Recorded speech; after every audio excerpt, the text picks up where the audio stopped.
শুনলে হাসি পায়, কষ্ট লাগে, কেমন নাম রেখেছে, ঝন্টু, মন্টু, লালটু, পিন্টু, এসব মানুষের নাম হলো?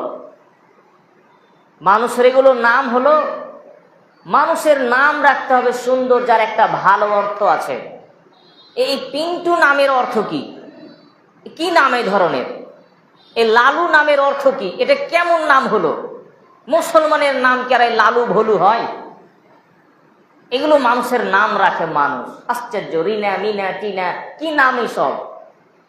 এসব তো হাদিসের নাম নয়, ইসলামিক নাম নয়, কিন্তু মানুষ এগুলো নাম পছন্দ করে, বলে 2 অক্ষরের নাম দাও। তো 2 অক্ষরের নাম রেখেছে টিনা খাতুন, 2 অক্ষরের নাম রেখেছে মিনা, 2 অক্ষরের নাম রেখেছে আপনার রানা। এই ধরনের নাম মানুষ চয়েস করেছে। নামের প্রভাব ব্যক্তির উপর পড়ে। এই জন্য আল্লাহ রাসূল সাল্লাল্লাহু আলাইহি ওয়াসাল্লাম উত্তম নাম রাখতে বলেছেন।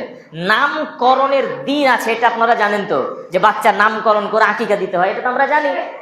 তাহলে আল্লাহ রাসূল কি এমনি বিধানটা দিলেন যে নামটা ভালো রাখো তোমরা? ভালো নাম খুঁজে রাখতে হবে। এখন ভালো নাম হচ্ছে আল্লাহর কাছে পুরুষদের ভিতরে আব্দুল্লাহ, আব্দুর রহমান। ফলে এটা তো ওল্ড মডেল। বুড়ারটা নাম দিয়েছে ছেলের আর মেয়ের, আব্দুল্লাহ আর আব্দুর রহমান। চলবে না, এগুলা বাদ দেন। এমন নাম রাখছে যে সেই নামের নাম মুসলিম না অমুসলিম চিনা মুশকিল হয়ে গেছে, এমন কিছু কমন নাম আছে। এ ধরনের নামগুলো পাওয়া যায়। নাম রেখেছে আয়ান, আরিয়ান। এই নামগুলো কিন্তু ইসলামিক নাম নয় এবং অমুসলিমেরও নাম নয়।